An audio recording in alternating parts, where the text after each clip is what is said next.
આપણે મળીના અંતિમ સમય અને તબક્કામાં આપણે પસાર થઈ રહ્યા છીએ અને જીવન જીવી રહ્યા છીએ. પ્રભુ મંડળીઓને લેવાને માટે આવનાર છે. પ્રભુ એ મંડળીને જાગૃત થવા અને સાવચેત થવા માટે આહવાન આપે છે અને જણાવે છે. આપણે જાગૃત થઈએ.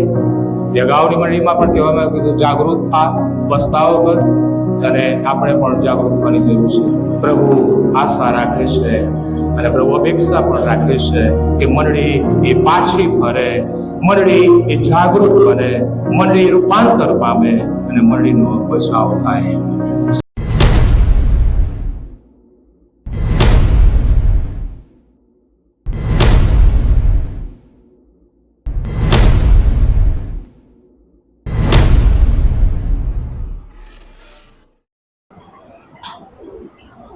પ્રાર્થના કરીએ.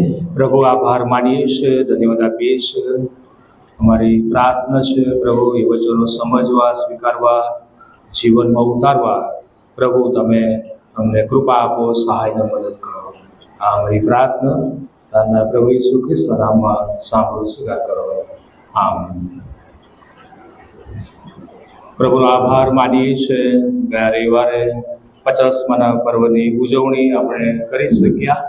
એ પવિત્ર આત્મા ઉતર્યો અને સૌથી પ્રથમ પ્રેરિતો એટલે કે શિષ્યો પવિત્ર આત્માથી ભરપૂર થયા અને મંડળીનો જન્મદિવસ, મંડળીની સ્થાપના, મંડળીની શરૂઆત અને પવિત્ર આત્માનું ભરપૂરીપણું, એ સર્વ બાબતોને માટે આપણે પ્રભુનો આભાર માનીએ છીએ. એટલા માટે કે આપણે જે મંડળીના સભાસદો છીએ, આપણે જે મંડળીમાં જોડાયા છે, અને એ તો પ્રભુની મંડળી છે અને પ્રભુ તેની મંડળીને પ્રેમ કરે છે, પ્રભુ તેની મંડળીને ચાહે છે અને પ્રભુ તેની મંડળીને લેવાને માટે પાછા પણ આવનાર છે. 7 મંડળીઓ વિશે આપણે જોઈ રહ્યા છીએ અને એમાં આજે છેલ્લી મંડળી વિશે અત્યારે આપણે જોવા માંગીએ છીએ. પ્રકટીકરણનું પુસ્તક, તેનો 3જો અધ્યાય અને 14મી કલમથી અંત સુધી જે પ્રભુનું વચન વાંચવામાં આવ્યું. વિષય છે પ્રભુ માટે ઉત્સાહી બનો. અગાઉ આપણે જોઈ ગયા પ્રકટીકરણમાં જે 7 મંડળીઓ વિશે ઉલ્લેખ મળે છે અને 7 મંડળીઓ વિશેનો જે સંદેશો છે, અને એમાં એફેસસની મંડળી વિશે આપણે જોઈ ગયા. ત્યારબાદ સ્મુર્નાની મંડળી વિશે આપણે જોઈ ગયા. પરગામનની મંડળી વિશે આપણે જોઈ ગયા. થુઆતૈરાની મંડળી, સાર્દિસની મંડળી અને ફિલાદેલ્ફિયાની મંડળી, અને અત્યારે જે આપણે જોવાના છે તે લાઓદિકિયાની મંડળી. 7 મંડળીઓ. લાઓદિકિયા શહેર વિશે જો આપણે વાત કરીએ તો એ સમૃદ્ધ શહેર હતું. લાઓદિકિયા શહેર ધનિક અને ધનવાન શહેર હતું અને વેપાર અને ધંધાને માટે એ સમૃદ્ધ શહેર હતું અને બહુ સમૃદ્ધ શહેર, જાણીતું શહેર હતું. અને કપડાના વેપાર પણ ત્યાં વધારે પ્રમાણમાં થતા હતા. એની ઓળખને માહિતી છે. મંડળીની વાત કરીએ, મંડળી તરફ આવીએ તો આ મંડળી એ ધનવાન મંડળી હતી. આ મંડળી એ સમૃદ્ધ મંડળી હતી અને મંડળી એ દરેક પ્રકારના સુવિધાઓથી સજ્જ, દરેક પ્રકારની સુવિધાઓથી ભરપૂર મંડળી હતી. જેમ આજે પણ મંડળીઓ પાસે સુવિધાઓ છે, આજે પણ ઘણી બધી મંડળીઓ પાસે સુવિધાઓ આપણે જોઈએ છે. બરાબર, ઘણી બધી મંડળીઓમાં આપણે જોઈએ છીએ કે તમામ પ્રકારની સુવિધાઓથી સજ્જ અને ભરપૂર મંડળીઓ આપણને જોવા મળે છે. પહેલાં બાકડા નહોતા, પણ હવે બાકડાની વ્યવસ્થાઓ છે, બેસવાની વ્યવસ્થા છે. પહેલાં માઇક સિસ્ટમ નહીં હોય, પણ અત્યારે એ વ્યવસ્થાઓ છે. અને અત્યારે ઘણી બધી મંડળીમાં એસીની પણ વ્યવસ્થાઓ છે, જેથી કરીને શાંતિથી લોકો પ્રભુનું ભજન કરી શકે. કારણ કે દિવસે દિવસે સમયે સમયે ગરમી વધતી જાય છે. અને અત્યારની મંડળીઓ વિશે પણ આપણે જોઈએ છીએ કે એ પણ આર્થિક રીતે વ્યવસ્થા અને આર્થિક રીતે પણ સમૃદ્ધ છે. તે સમયે પણ લાઓદિકિયા મંડળી એ ધનવાન મંડળી હતી. પણ પ્રભુની નજરમાં આ મંડળી વિશે આપણે જોઈએ છીએ ત્યારે પ્રભુની નજરમાં તેઓ આત્મિક રીતે ગરીબ હતા, આત્મિક રીતે અંધ હતા અને નગ્ન હતા. આત્મિક સ્થિતિ આ મંડળીની ખૂબ જ નબળી હતી. બધું સારું હતું, ધનવાન હતા, સમૃદ્ધ મંડળી હતી, પરંતુ બીજું જે પાસું છે તે એ છે કે આત્મિક સ્થિતિ તેઓની નબળી હતી. બહારથી બધું સારું દેખાતું હતું, પણ અંદરથી એમનો વિશ્વાસ નબળો લૂલો પડી ગયો હતો, માદો થઈ ગયો હતો, એમનો વિશ્વાસ ઠંડો પડી ગયો હતો, એ પ્રેમ એમનો ઠંડો પડી ગયો હતો. અને આ સંદેશ આજે પણ ભલા ભાઈ બહેનો આપણને લાગુ પડે છે, આપણી મંડળીઓને પણ લાગુ પડે છે. ઘણા બહારથી બહુ સારા દેખાતા હોય, બહારથી ધાર્મિક લાગતા હોય અને ધાર્મિક દેખાતા હોય છે. ઘણા બહારથી આશીર્વાદિત દેખાતા હોય છે. ઘણા ચર્ચોમાં આપણે જોઈએ છીએ કે બધા ભેગા થઈને પ્રાર્થના કરતા હોય છે, પણ અંદરથી કંઈક જુદી ચિત્ર આપણને જોવા મળે છે. અને માટે પ્રભુ એ પ્રેમનો પ્રભુ છે, એ પ્રેમ કર્યા કરે છે, પ્રેમ દર્શાવે છે. પ્રભુનો આપણી સાથેનો સંબંધ છે. પ્રભુ અપેક્ષા રાખે છે કે આપણે પ્રભુ સાથેના સંબંધમાં જોડાયા રહીએ. અને અત્યારની વાત કરીએ, મંડળીની વાત કરીએ ત્યારે એ પ્રેમ ઠંડો પડી ગયો છે. અત્યારની મંડળીઓની વાત કરીએ ત્યારે એ સંબંધ જોવા મળતો નથી. અત્યારની મંડળીની વાત કરીએ ત્યારે એ આગ ઓછી થઈ ગઈ છે.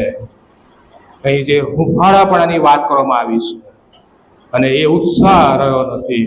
ઘણા પ્રાર્થના તો કરે છે પણ મનથી પ્રાર્થના કરતા નથી. સ્તુતિ કરે છે પણ હૃદયથી આરાધના અને સ્તુતિ કરતા નથી. મંડળીમાં આવે છે ખરા, પણ જીવનમાં કોઈ બદલાવ નહીં અથવા તો પરિવર્તન નહીં. ધર્મ પાડે છે ખરા, જે પણ કરવાનું છે બધું કરે છે પણ ખરા, પણ પ્રભુ સાથેના જીવંત એ સંબંધોમાં નથી. અને એવી કેટલીક નબળાઈઓ એ તે સમયે લાઓદિકીયા મંડળીમાં અને આજની પ્રવર્તમાન મંડળીઓમાં પણ આપણને જોવા મળે છે. નવા કરારની વાત આપણે કરીએ તો ફરોશીઓ અને શાસ્ત્રીઓને આપણે યાદ કરીએ. ફરોશીઓ અને શાસ્ત્રીઓ માથેની સુવાર્તા તેનો 23મો અધ્યાય, અને ત્યાં લખવામાં આવ્યું છે કે તમે થાળી વાટકો બહારથી સાફ કરો છો, પણ માહેથી તમે જુલમ અને અન્યાયથી ભરેલા છો. અને આગળ કહે છે કે તમે ધોળેલી કબરના જેવા છો. આ દરેકને માટે ચેતવણી છે.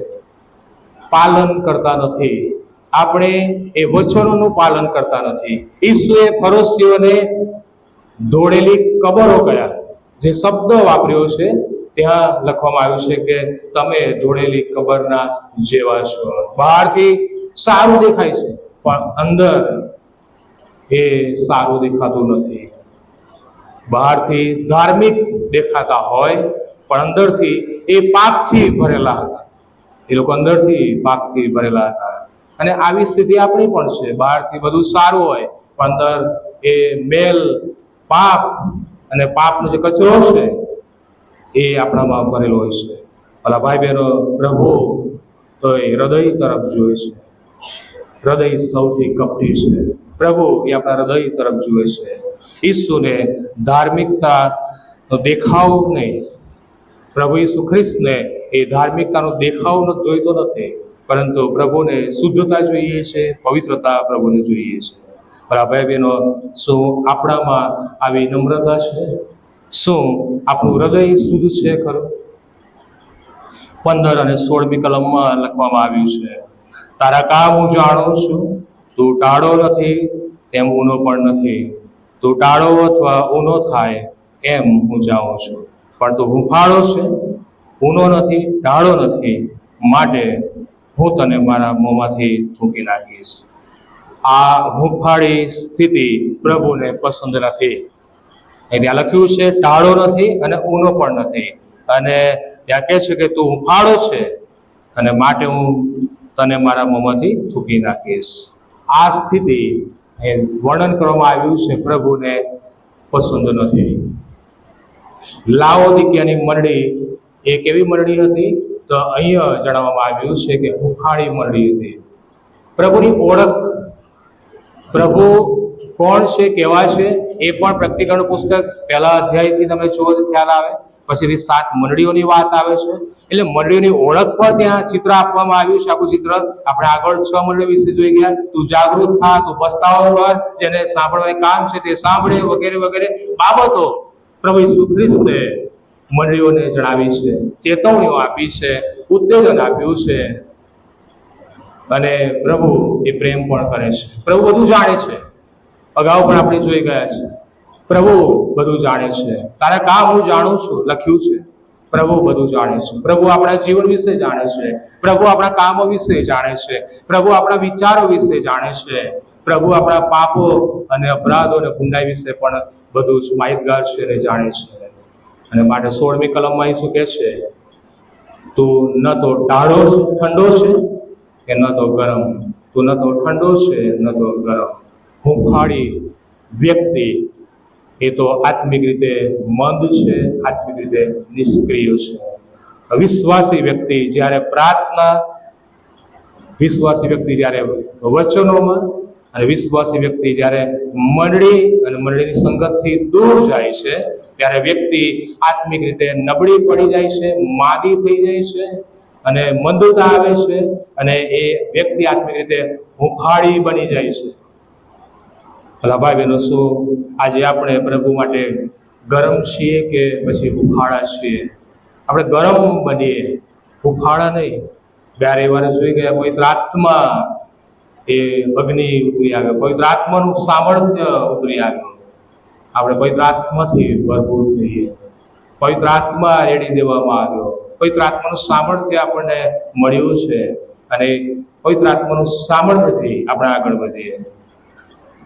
લાવોદિકીયાની મંડળી વિશે આપણે વાત કરીએ છીએ ત્યારે આ મંડળીમાં ઠંડા અને હુંફાળા અને ગરમ સ્વભાવનો સંઘર્ષ હતો. ઠંડા, હુંફાળા અને ગરમ સ્વભાવનો એ સંઘર્ષ જોવા મળે છે. આજે પણ મંડળીઓ વિશે આપણે જોઈએ છીએ ત્યારે સંસ્થાઓ બની ગઈ છે. જગતના ધારાધોરણો પ્રમાણે મંડળીઓ આજે ચાલી રહી છે. સત્તાની વાત કરીએ, અધિકારની વાત કરીએ, સંપત્તિ અને ઘણી બધી બાબતો જેની સાથે સંકળાયેલી છે, જે જગત બાબતોમાં એ મંડળી એ ડૂબી ગઈ છે અને મંડળીને એ જગીક અને ભૌતિક આજે બનાવી દેવામાં આવી છે અને એ જગીક અને ભૌતિક બાબતોમાં મંડળી ડૂબી ગઈ છે. આજની મંડળીઓ વિશે આપણે વિચારીએ. હા, એ પવિત્રતા, સેવા, સાક્ષી અને સુવાસ મંડળીઓએ ગુમાવી દીધી છે. પ્રેમનો અભાવ છે, પ્રેમ નથી. એકબીજા પ્રત્યેનો પ્રેમનો અભાવ છે, પ્રભુના સાથેના સંબંધનો અભાવ છે, પ્રેમનો અભાવ છે.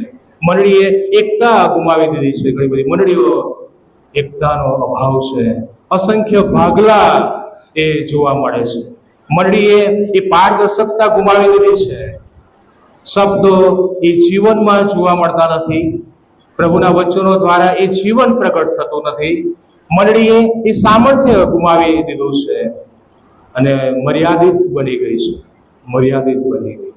પ્રભુ એ મંડળીઓને મરવા દેવા માંગતા નથી. પ્રભુ સમય આપે છે. પ્રભુ મંડળીને મરવા દેવા માંગતા નથી. ચેતવણીરૂપ બાબત છે. સમય થોડો છે. 1લો અધ્યાય અને એ કલમમાં ત્યાં લખવામાં આવ્યું છે, શરૂઆતની કલમમાં, કે સમય પાસે છે, સમય થોડો છે, ચેતવણી છે. ઈસુ મંડળીને લેવાને માટે આવી રહ્યા છે, એ આપણો વિશ્વાસ છે. અને પ્રભુ એ જગતનો ન્યાય કરવાને માટે પણ આવી રહ્યા છે. પ્રભુ આપણો ન્યાય કરવાને માટે આવી રહ્યા છે. આ કુદરતમાં જે બદલાવ આવી રહ્યો છે, આ વચનો પૂરા થઈ રહ્યા છે, જે બદલાવ આપણે અનુભવી રહ્યા છે, એ પ્રભુના વચનો એ પૂરા થઈ રહ્યા છે. અને માટે આપણે એ વચનોને કેન્દ્રમાં રાખીએ, પ્રભુને કેન્દ્રમાં રાખીએ. અને વચન કહે છે કે સમય પાસે છે. વાલા ભાઈ બહેનો, આપણે લાવોદિકીયામાંની મંડળી કે જે છેલ્લા સમયગાળાની મંડળી છે, તેના યુગમાં હું અને તમે પસાર થઈ રહ્યા છે અને જીવન જીવી રહ્યા છે. મોટી જરૂરિયાત જો મંડળી હોય તો મોટી જરૂરિયાત મંડળીની તો આત્મિક જાગૃતિ છે. પ્રભુ ઈચ્છતા નથી કે તેમની મંડળી એ મૃતપાય થઈ જાય. પ્રભુ ઈચ્છતા નથી કે તેમની મંડળી પીછેહટ કરે. પ્રભુ એવું ઈચ્છતા નથી કે તેમની મંડળી એ પીછેહટનો અનુભવ કરીને એ દૂર ચાલી જાય અને આત્મિક મરણનો અનુભવ મંડળીઓ કરે. પણ આપણી મંડળીની, આપણા સર્વની એ પ્રાર્થના હોવી જોઈએ, જે હબાકુકે પ્રાર્થના કરી. અને હબાકુક પ્રબોધક કહે છે, હે યહોવા, આ ચાલ્યા જતા વર્ષોમાં તારા કામનું પુનર્જીવન કર. આ વર્ષોમાં તેને પ્રગટ કર. ઓ પ્રભુ, આ ચાલ્યા જતા વર્ષોમાં તારા કામનું પુનર્જીવન કર. આ વર્ષોમાં એને પ્રગટ કર. આત્મિક સ્થિતિ એ જૂના જીવનને મૂકી દેવાની વાત, આત્મિક સ્થિતિ મતલબ કે દુષ્ટ માર્ગોને મૂકી દેવાની વાત, આત્મિક સ્થિતિ એટલે કે વળગી રહેલા જે પાપો છે એને મૂકી દેવાની વાત, અને આત્મિક સ્થિતિ એટલે ઉત્સાહી બનવાની વાત, તાજગીના અનુભવમાં હું ને તમે આપણે આવીએ, એ અનુભવ આપણે ચાખીએ અને અનુભવમાં આગળ વધીએ. આજે પ્રભુના લોકો આત્મિક ઊંઘમાં છે, મરગી ફેલાઈ ગઈ છે, માંદગી, આત્મિક માંદગી ફેલાઈ ગઈ છે, અને બેદરકારી ફેલાયેલી છે, બેદરકારીપણું. અને માટે આપણે અવારનવાર ગીત પણ ગાઈએ છીએ, અને ગીતના શબ્દો છે, જાગો સોને વાલો વક્ત જાને લગા, જાગો સોને વાલો વક્ત જાને. પ્રકટીકરણની છેલ્લી 3 મંડળીઓ, અને જે આપણે આગળ પણ 2 મંડળીઓ વિશે જોઈ ગયા, અને આ છેલ્લી આ 3 મંડળીઓ વિશે જે કહેવામાં આવ્યું છે તે એ છે કે આત્મિક જાગૃતિ સંબંધી ઘણું બધું એ જણાવે છે. એક સેવકે એ પ્રમાણે કહ્યું છે કે પ્રેરિતોના સમયમાં લોકો પ્રાર્થના કરતા હતા, અને ત્યારે એ જગ્યા હાલતી હતી ને ધ્રુજતી હતી, અને અત્યારે પ્રાર્થનાની વાત આવે છે ત્યારે લોકો ઘર તરફ ભાગવા લાગે છે. પ્રાર્થનાની વાત આવે ત્યારે લોકો ઘર તરફ ભાગવા લાગે છે. આપણે મળીના અંતિમ સમય અને તબક્કામાં આપણે પસાર થઈ રહ્યા છીએ અને જીવન જીવી રહ્યા છીએ. પ્રભુ મંડળીઓને લેવાને માટે આવનાર છે. પ્રભુ એ મંડળીને જાગૃત થવા અને સાવચેત થવા માટે આહ્વાન આપે છે અને જણાવે છે. આપણે જાગૃત થઈએ.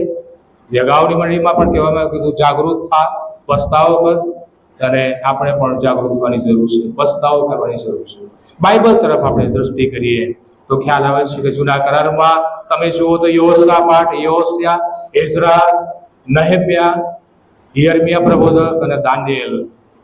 નવા કરારમાં તમે જુઓ તો પ્રેરિતો અને શિષ્યોની વાત આવે, પાઉલોની વાત આવે છે, અને મંડળીના એ બધા આગેવાનો હતા, અને મોટી આત્મિક જાગૃતિ તેમના દ્વારા આવીને ફાટી નીકળી અને ગજબનું કાર્ય થયું. જ્યારે મંડળીના ઇતિહાસ તરફ આપણે દ્રષ્ટિ કરીએ છીએ ત્યારે આત્મિક ચળવળો ઘણી બધી થઈ. જોન હસ, જોન વિકલિફ અને જોન કાલ્વિન એ ધર્મ સુધારકો થઈ ગયા. માર્ટિન લ્યુથર, મૂડી અને ઘણા બધા એ ધર્મ સુધારકો આવ્યા અને થઈ ગયા, અને બદલાવ આવ્યો અને ચળવળો થઈ, જેઓના દ્વારા એ જાગૃતિ આવી, અને એ લોકોએ પણ ઘણો બધો સામનો કરવો પડ્યો, વિરોધનો સામનો કરવો પડ્યો છે. એ લોકોને પણ મોટી કિંમતો ચૂકવવી પડી છે. પ્રભુ આશા રાખે છે અને પ્રભુ અપેક્ષા પણ રાખે છે કે મંડળી એ પાછી ફરે, મંડળી એ જાગૃત બને, મંડળી રૂપાંતર પામે અને મંડળીનો બચાવ થાય. 17મી કલમ ત્યાં આત્મિક ગરીબી વિશે આપણને જોવા મળે છે. ત્યાં લખ્યું છે કે હું ધનવાન છું, મેં સંપત્તિ મેળવી છે, મને કશાની ગરજ નથી. પણ પ્રભુ જવાબ આપે છે, તું કંગાલ છે, તું બેહાલ છે, તું દરિદ્રી છે, તું અંધ છે અને તું ઉઘાડો છે. લાવોદિકીયાનો લોકો એ કહેતા હતા, લાવોદિકીયા મંડળી અને મંડળીના લોકો એ માનતા અને કહેતા હતા કે હું ધનવાન છું, મને કશાની જરૂર નથી. આજે પણ આપણે એવું માનીએ છીએ કે હું ધનવાન છું, મારે કોઈની જરૂર નથી, કશાની જરૂર નથી, મારે પ્રભુની પણ જરૂર નથી, બધું મારી પાસે છે. પણ એ શું કહે છે? એ મંડળીને પ્રભુ કહે છે કે તું કંગાળ છે, એ મંડળીને પ્રભુ કહે છે કે તું બેહાલ છે, એ મંડળીને પ્રભુ કહે છે કે તું દરિદ્રી છે, તું આંધળો છે અને તું નગ્ન છે. મંડળી અને લોકો પોતાને ધનવાન સમજતા હતા, પણ પ્રભુની નજરમાં તેઓ ધનવાન નહોતા. માણસ પાસે નોકરી હોય, સારો ધંધો હોય, માણસ પાસે સારું એવું સુંદર મકાન ને ઘર હોય, પૈસા હોય, સંપત્તિ હોય, પણ જો પ્રભુ સાથેનો સંબંધ ના હોય, પ્રભુ સાથેનો સંબંધ નબળો હોય તો બધું જ વ્યર્થ છે, બધું જ નકામું છે. પ્રભુને બાજુ પર મૂકી દો એટલે બધું જ નકામું અને વ્યર્થ છે. કદી જીવનમાં આગળ વધી શકતા નથી અને સફળતા મળતી નથી, આશીર્વાદો ગુમાવીએ છીએ. લાવોદિકીયા મંડળીનું ચિત્ર તમે જુઓ આ 17મી કલમમાં. પ્રભુ કહે છે કે તારા કામ હું જાણું છું. પ્રભુ આપણને સારી રીતે જાણે છે. તારા કામ હું જાણું છું. આત્મિકતા ના હોય તો આત્મિક આશીર્વાદો પણ આપણે ગુમાવી દઈએ છીએ.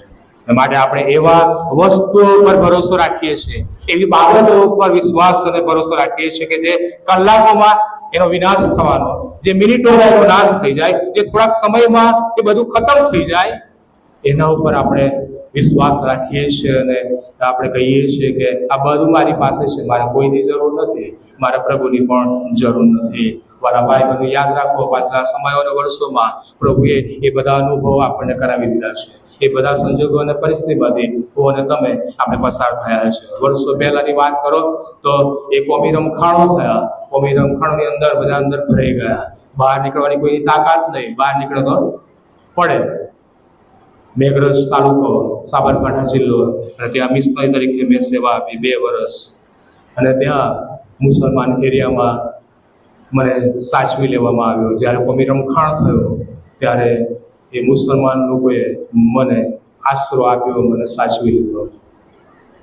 કોમી રમખાણોમાં પણ પ્રભુ આપણી સાથે રહ્યા છે. એવા સમય, એવા સંજોગો, પરિસ્થિતિઓ પણ આવ્યા.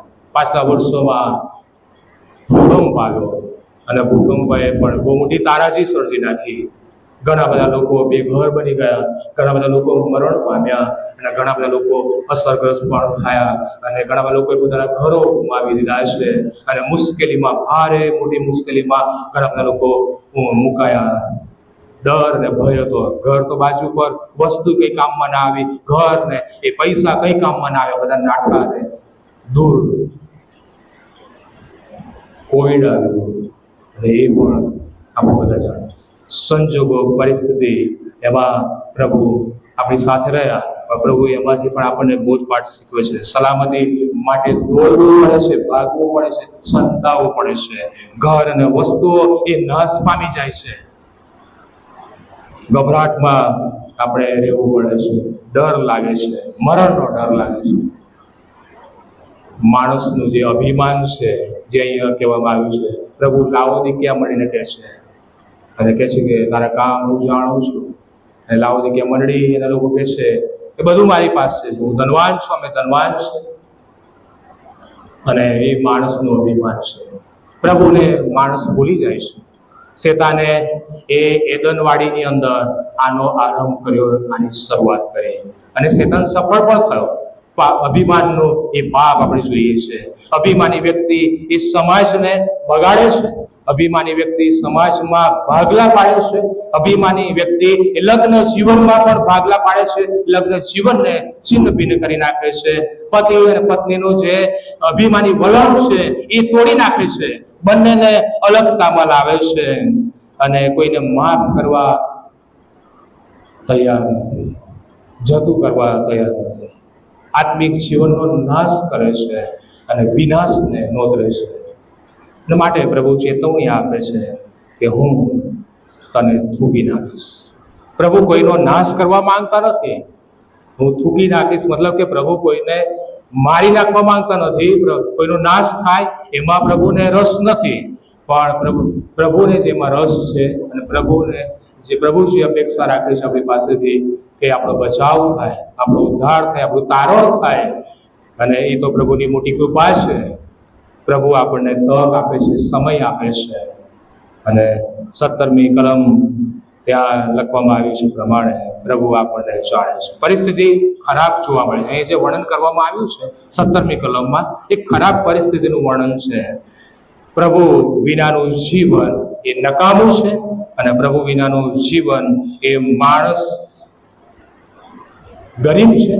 પ્રભુની દ્રષ્ટિમાં અને પ્રભુની નજરમાં માણસ કંગાલ છે, અંધ છે, અને પ્રભુની નજરમાં અને પ્રભુની દ્રષ્ટિમાં માણસ નગ્ન છે.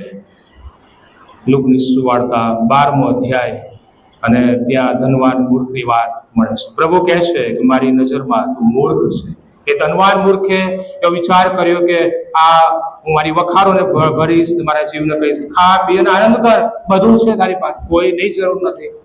પણ પ્રભુ કહે છે કે આજે રાત્રે તારો જીવ તારી પાસેથી માંગી લેવામાં આવે છે, લઈ લેવામાં આવે છે. આ બધું તે ભેગું કર્યું છે, કોનું થશે? આજે નહીં, ઘણા બધા બહુ બધું ભેગું કરે, બહુ બધું, અને અચાનક વિદાય થાય તો કોનું? એ તો પોતે વાપરવા ના મળે તો બીજો વાપરે. અને પ્રભુ ઈસુ ખ્રિસ્ત કહે છે કે મારી નજરમાં તું કોણ છે? મૂર્ખ છે, કશું નથી.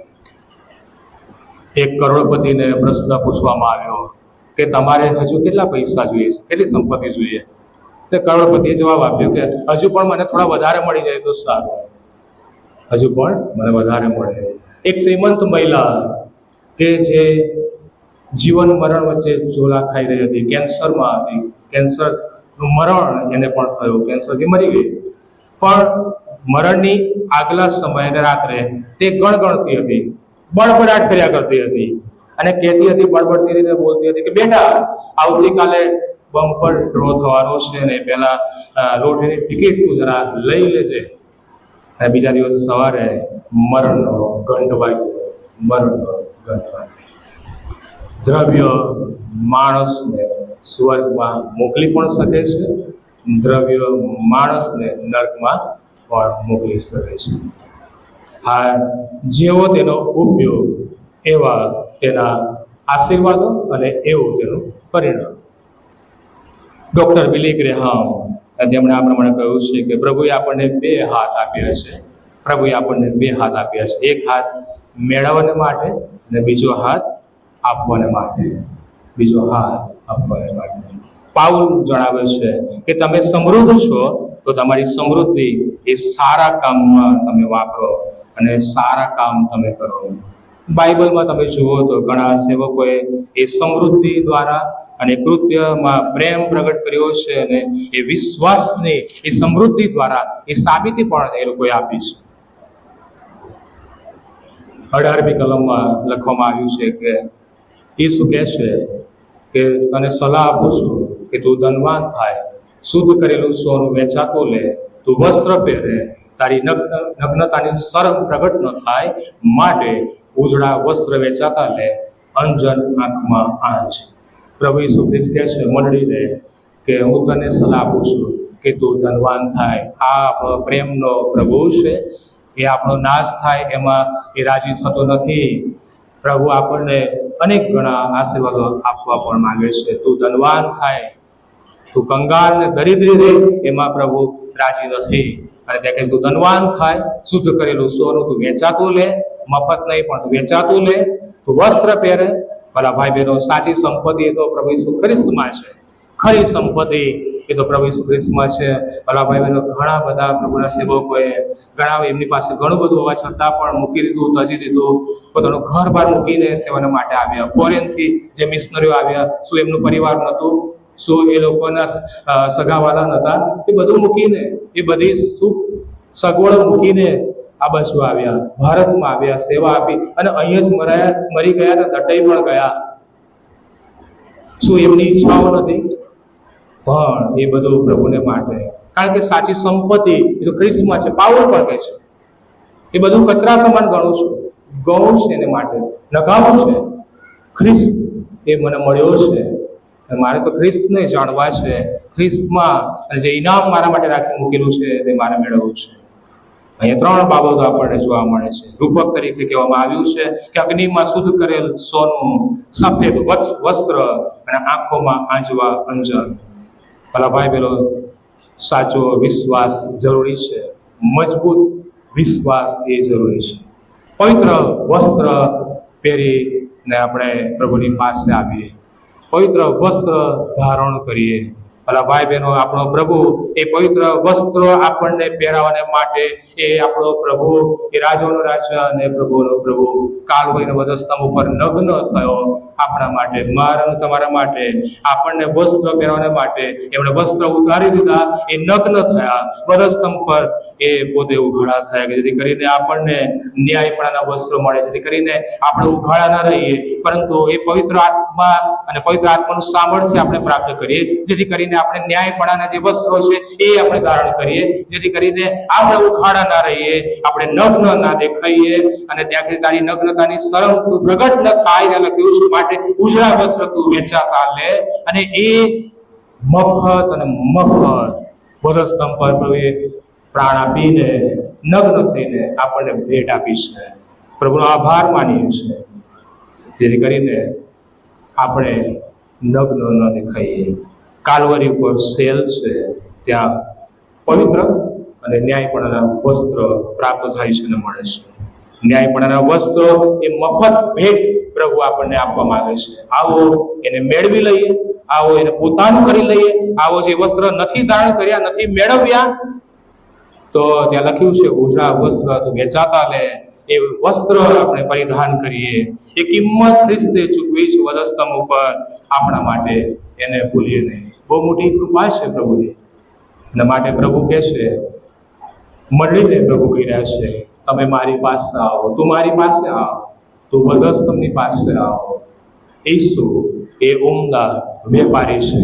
પ્રભુ ઈસુ ખ્રિસ્ત ઉમદા વેપારી છે. અને ત્યાં કહે છે કે તારી નગ્નતાની શરમ પ્રગટ ન થાય માટે ઓછા વસ્ત્ર વેચાતા લે, અંજન આંખમાં આંચ. ખ્રિસ્તે આપણે સારું સર્વસ્વ આપી દીધું છે, ખુલ્લું કર્યું છે, બધું જ આપણને આપી દીધું છે. કોઈ પણ બાબત પ્રભુએ ગુપ્ત રાખી નથી, છુપાવી નથી, અને સંપૂર્ણ ઉઘાડું અને ખુલ્લું કર્યું છે, પ્રગટ કર્યું છે. એટલે માટે એફએસસીનું પત્ર 4 અધ્યાય ત્યાં લખવામાં આવ્યું છે કે નવું માણસ પણ તમે પહેરી લો. પ્રભુ આપણને નવા બનાવવા માંગે છે. આપણા જીવનનું પરિવર્તન પ્રભુ આપણામાં જોવા માંગે છે. આપણા જીવનનું પરિવર્તન આપણે લાવીએ, ખ્રિસ્તનો સ્વભાવ આપણે ધારણ કરીએ, એ ખ્રિસ્તનો સ્વભાવ અને એ વસ્ત્ર આપણે પરિધાન કરીએ. ધાર્મિકતા અને પવિત્રતામાં હું અને તમે આપણે બધા જીવન જીવીએ અને ખ્રિસ્ત જેવું જીવન અપનાવીએ અને પ્રમાણે ચાલીએ. 19મી કલમમાં લખ્યું છે કે હું જેટલા પર પ્રેમ કરું છું, સર્વને ઠપકો આપું છું, તો ઉત્સાહી થા અને પસ્તાવો કર. પ્રભુનો ઠપકો એ તો પ્રેમ છે, નિશાન, પ્રેમની નિશાની છે. પ્રભુ શિક્ષા કરે છે, ઠપકો આપે છે, પ્રભુ ચેતવણી આપે છે, એ તો પ્રેમ છે એમનો. અને પ્રભુનો ઠપકો એ હંમેશા આપણા ભલા માટે, આપણા સારા અને સુધારા માટે હોય છે. લાઓદિકીયાની મંડળીની વાત કરીએ તો લાઓદિકીયાની મંડળી એ અલગ મંડળી હતી. ભૌતિકતામાં વધારે એને રસ હતો અને તેમને સ્વર્ગીય સંપત્તિ અને એ અનંત સંપત્તિ જે છે, અનંત જીવન છે, અને એ બાબતને માટે કોઈ પણ તેમને પરવા નહીં. જેમ આજે છે તેમ, જેમ આજની મંડળીઓને છે તેમ, અને નામધારી ખ્રિસ્તી વલણ અપનાવીને જીવન જીવી રહી હતી. અને આ જ બાબત જેમ લાઓદિકીયાની મંડળી, એ જ બાબત આપણને પણ, આપણી મંડળીને પણ લાગુ પડે છે. નામધારી ખ્રિસ્તી વલણ અપનાવવાની જરૂર નથી, પણ આપણે ખ્રિસ્ત જેવું મન રાખીએ, ખ્રિસ્ત જેવું જીવન જીવીએ. માત્ર પ્રભુને માનવા ખાતર, માત્ર પ્રભુને ભજવા ખાતર ના, પણ ખરા હૃદયથી, ખરા ભાવથી, ખરા દિલથી પ્રભુને ભજીએ, પ્રભુને મહિમા આપીએ. અને આગળ ત્યાં વચનમાં કહ્યું છે કે પસ્તાવો કરો, પસ્તાવો કરો. બદલાવ જરૂરી છે, જીવનમાં બદલાવ જરૂરી છે. પ્રભુ તરફ ફરવાની વાત છે, સાચા માર્ગે, યોગ્ય દિશાએ ચાલવાની વાત છે. ઈસુ માત્ર પસ્તાવો નથી કહેતા, પણ ઈસુ ત્યાં બીજો શબ્દ લખ્યો છે કે ઉત્સાહી થા. માત્ર પસ્તાવો નહીં, પણ ત્યાં લખ્યું છે અને કહેવામાં આવ્યું છે, મંડળીને, લાઓદિકીયા મંડળીને કહેવામાં આવ્યું છે, આપણને પણ પ્રભુ કહે છે કે ઉત્સાહી થા. પ્રાર્થનામાં આપણે ઉત્સાહ રાખવાની જરૂર છે. પ્રાર્થનામાં આપણે ઉત્સાહ રાખીએ, આપણે પ્રાર્થનામાં બની રહીએ, વચનો વાંચવામાં આપણે ઉત્સાહ રાખીએ, પ્રભુની સેવામાં આપણે ઉત્સાહ રાખીએ, પવિત્ર જીવન જીવવામાં આપણે ઉત્સાહી થઈએ. પસ્તાવો એ નવા જીવનની શરૂઆત છે, નવીનીકરણ પ્રભુ માંગે છે. ઉડાવ દીકરાને યાદ કરો, પોતાની સ્થિતિને જ્યારે તેણે પારખી અને પોતાની સ્થિતિને એને ઓળખી, પોતા તરફ એને જોયું, ત્યારે એને પસ્તાવો કર્યો, એ પાછો કર્યો અને પિતાએ તેને પ્રેમથી તેનો આવકાર કર્યો. આ જ સાચો પસ્તાવો છે, આ જ ખરો પસ્તાવો છે. છેલ્લી જાણીતી કલમ છે અને એ છે, ત્યાં લખવામાં આવ્યું છે કે હું બાળ આગળ ઉભો રહીને ઠોકું છું, જો કોઈ મારી વાણી સાંભળીને ઉગાડશે તો તેની સાથે જમીશ. બહુ જાણીતી કલમ એ આપણા માટે પણ છે. માથીની સુવાર્તા 17મો અધ્યાય, રૂપાંતરના પહાડની ઘટના આપણને જોવા મળે છે. રહસ્ય છે, રહસ્ય રૂપાંતરના પહાડની ઘટના. પ્રભુ ઈસુ ખ્રિસ્ત છે અને પ્રભુના શિષ્યો છે. અને ત્યાં શિષ્યો કહે છે કે અહીં આપણે 3 માંડવા બાંધીએ. એ આખી ઘટનાનું વર્ણન ત્યાં કરવામાં આવ્યું છે. અને આ લખ્યું છે 17મા અધ્યાયમાં, રૂપાંતરની પહાડ જે બાબત લખવામાં આવી છે ત્યાં કહેવામાં આવ્યું છે કે આ મારો પ્રિય પુત્ર છે, તેનું સાંભળો. આ મારો પ્રિય પુત્ર છે, તેનું તમે સાંભળો. ઈસુનું સાંભળવું, પ્રભુની વાણી, પ્રભુનો અવાજ પ્રભુની વાણી સાંભળવાની વાત છે. આ કલમનું મહત્વનું વાક્ય છે, બહુ મહત્વનું વાક્ય છે. અને ઈશ્વર શિષ્યોને કહે છે, ઈસુ શિષ્યોને કહે છે કે મૂસા અને એલિયા કરતા તમે તેઓનું સાંભળો. મૂસા અને એલિયા કરતા જેને મેં તમારી પાસે મોકલ્યો છે તેનું તમે સાંભળો. આપણે ઘણી વખત જે સાંભળવાનું છે તે નથી સાંભળતા, નહીં સાંભળવાનું આપણે સાંભળીએ છીએ. પ્રભુ ઈસુ એ સાત મળીને કહે છે કે જેને કાન છે તે સાંભળે. પ્રભુએ આપણને કાન આપ્યા છે પ્રભુનો અવાજ અને પ્રભુની વાણી સાંભળવા માટે. શું અને તમે પ્રભુની વાણી સાંભળીએ છીએ ખરા? સાંભળવું એટલો મતલબ આજ્ઞાનું પાલન કરવું, આજ્ઞાનું પાલન, આજ્ઞા કરી જીવન જીવવું. આ દુનિયામાં ઘણા બધા અવાજો આપણે સાંભળીએ છીએ, ઘણું બધું આપણે સાંભળીએ છીએ, પણ મહત્વનું એ છે કે આપણે શું ઈસુનો અવાજ સાંભળીએ છીએ ખરા?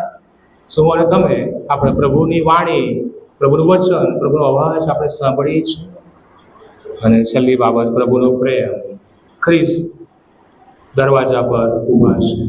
એક અદ્ભુત ચિત્ર અહીં રજૂ કરવામાં આવ્યું છે. ઘણી બધી જગ્યાએ આપણે જોઈએ છીએ એ ચિત્ર અને પોસ્ટર આપણને જોવા મળે છે કે દરવાજા આગળ પ્રભુ ઈસુ ખ્રિસ્ત ઊભા હોય ને દરવાજો ખટખટાવી રહ્યા હોય.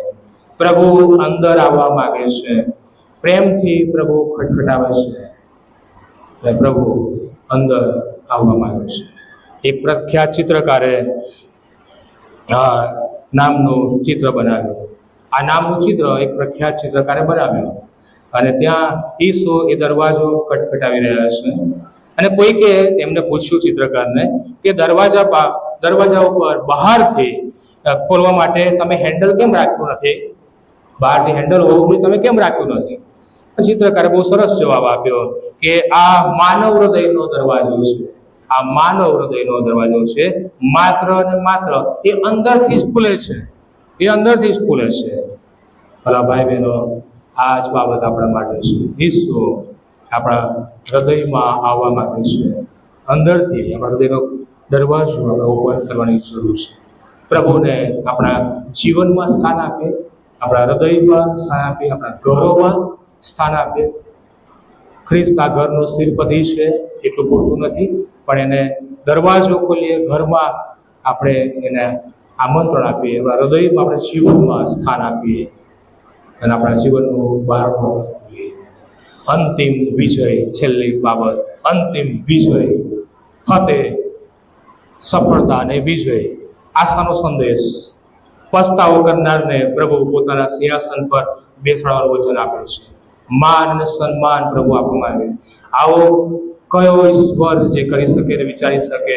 એ પ્રેમનો પ્રભુ કે છે. બધી જ બાબતો છે, ચેતવણી છે, ઠપકો છે, શિક્ષા છે, બધું જ છે. પણ એ પ્રેમનો પ્રભુ તક આપે છે. પ્રેમનો પ્રભુ કે જે સમય પાસે છે, સમય આપે છે. અને પસ્તાવો કરીને જો તમે પાછા ફરો છો તો એ માન અને સન્માન પ્રભુ આપવા માંગે છે. એ પોતાના સિંહાસન પર બેસાડવાનું વચન આપે છે. વિશ્વાસમાં અને વચનમાં અડગ રહેનારને પાપ સામે તે લડે છે, લડત આપે છે, યુદ્ધ કરે છે. તેને સ્વર્ગીય મહિમાનો વારસો મળશે, સ્વર્ગીય મહિમાનો એ ભાગ તેને મળશે. જીવતા ઈશ્વરની સંગતમાં વિજય છે, ફતેહ છે અને પ્રભુ એ જીત આપી છે. હલવાનના રક્તમાં શુદ્ધ કરવામાં આવ્યા છે. હલવાનના રક્તમાં એ પરાક્રમ છે, હલવાનના રક્તમાં વિજય છે, ફતેહ છે અને જીત છે. ઈસુએ એ જીત મેળવી છે. કાલ્વરીના વધસ્તંભ પર મરણ પામ્યા, પિતાની જમણી બાજુ તેઓ બેઠા અને તેમાં આપણને પણ કહે છે કે હું ગયો છું અને હું તમારા માટે જગ્યા તૈયાર કરવા માટે ગયો છું. અને એ માન સન્માન અને એ સ્થાન, એ સિંહાસન એ તમારી પણ રાહ જોઈ રહ્યું છે. પ્રભુ સમય આપે છે, તક આપે છે. આપણે તેની રાજ્યસનના ભાગીદાર બની શકીએ છીએ. પ્રભુના રાજ્યસનના ભાગીદાર બનવાની તક, લાવો અને આશીર્વાદ પ્રભુ આપણને આપે છે. આ 7 મંડળીઓ વિશે આપણે જોઈ ગયા અને આ છેલ્લી મંડળી, અને એને માટે પણ ચેતવણી છે, ઠપકો છે. પ્રભુ એને પણ શિક્ષા, ઠપકો અને સાથે પ્રેમની પણ વાત કરે છે કે જો તું આપણા માટે કરીશ, પસ્તાવો કરીશ, પાછો ફરીશ અને જો તું ઉત્સાહી બનીશ તો તારા માટે એ જગ્યા, સિંહાસન રાખી મૂકેલું છે. લાવોદિકીયા મંડળીને સંદેશ પ્રભુ આપણે છે એટલું જ નહીં, આ સંદેશ આપણા માટે પણ છે. આપણી સ્થિતિ કેવી છે વિચાર કરીએ. આપણે ક્યાં છે, આપણું જીવન કેવું છે, આપણી સ્થિતિ કેવી છે. શું આપણે હૂંફાળા બની ગયા છે? શું આપણે ભૌતિકતામાં ભળી ગયા છે, જગતમાં ભળી ગયા છે? ભૌતિકતામાં આપણે વિશ્વાસ આપણે રાખીએ છીએ? શું આપણે પ્રભુનો અવાજ આપણે સાંભળીએ છીએ ખરા? પ્રભુની વાણી શું આપણે સાંભળીએ છીએ? શું પ્રભુ માટેનો ઉત્સાહ આપણો મરી ગયો છે? પ્રભુ માટેનો જે પ્રેમ છે એ ઘટી ગયો છે? શું હું પ્રભુને માટે ઉત્સાહી છું ખરો? શું મંડળી પ્રભુને માટે ઉત્સાહી છે? આવો આજે સવારે પ્રભુ આપણને જણાવી રહ્યા છે અને કહી રહ્યા છે, પસ્તાવો કરો, તમે ઉત્સાહી બનો અને બારણું ખોલો. તમે પસ્તાવો કરો, તમે ઉત્સાહી થાવ અને તમારા હૃદયનો દરવાજો ખુલ્લો કરો. પ્રભુ પ્રેમ કરે છે, પ્રભુ આપણને બોલાવે છે, પ્રભુ માફ કરવાને માટે પણ તૈયાર છે. નામના દેખાવ ખાતર ખ્રિસ્તી નહીં, પણ આત્મામાં ઉત્સાહી બનીએ, આત્મામાં જીવીએ અને મહિમાવંત જે ઇનામ છે આપણા માટે રાખી મૂકેલું છે એ આવો પોતાનું કરી લઈએ અને એનો સ્વીકાર કરીએ. પ્રભુને આપણા જીવન દ્વારા મહિમા આપતા રહીએ. પ્રભુ તેમ કરવાના માટે આપણું સર્વને મળીને વિશેષ કૃપા પ્રાર્થના કરીએ. પ્રભુ આ વચનને માટે અમે આભાર માનીએ છીએ. પ્રભુ પ્રકટીકરણની 7 મંડળીઓ વિશે તમારું વચન લાવવા પ્રભુ તમે કૃપા આપી. પ્રકટીકરણની 7 મંડળીઓને પ્રભુ તમે ઉત્તેજન આપ્યું, એમના વખાણ કર્યા, એમને ચેતવણી આપી, ઠપકો આપ્યો અને પ્રેમ પણ તમે દર્શાવ્યો. આવાલા પ્રભુ આજે એ જ બાબતો અમારી મંડળીને પણ લાગુ પડે છે. લાઓદિકિયા મંડળીને પણ પ્રભુ તમે ચેતવણી આપી, આજે અમારે માટે પણ ચેતવણી છે. હા, અમે પસ્તાવો કરીએ, પાછા ફરીએ, હવે ઉત્સાહી બનીએ, તમારામાં પ્રભુ અમે ઉત્સાહી બનીએ એવી કૃપા અમે તમારી પાસે માંગીએ છીએ. પસ્તાવાની હૃદય મન આપો, પસ્તાવાની કૃપા આપો પ્રભુ. તમારામાં અમે ઉત્સાહી બનીએ એવી કૃપા આપો.